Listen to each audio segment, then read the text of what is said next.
সারা পৃথিবীর শব্দে ভরা, কিন্তু আমার সুখ এক চুমুক চায়ের নীরবতায় লুকিয়ে থাকে।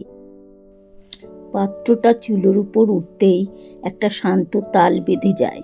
মনে হয় জীবনও ঠিক এমনভাবেই নিজেকে ধীরে ধীরে গরম করে তোলে। জীবনও ঠিক এইরকম উত্তাপ পেলে নিজেকে বদলে ফেলতে শেখে। জল যখন ধীরে ধীরে উষ্ণ হয়, আমি বুঝি ধৈর্যই আসলে সবচেয়ে নরম শক্তি।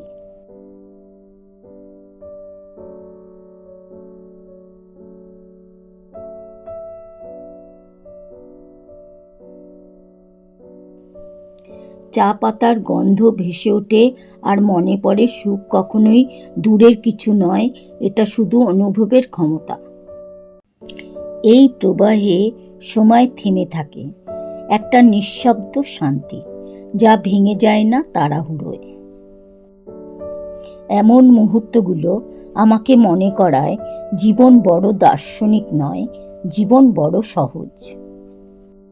আর এক চুমুক চা, এইটুকুই যথেষ্ট জানিয়ে দিতে সুখ আসলে খুব ছোট কিন্তু গভীর, ঠিক এই চুমুকটার মতোই।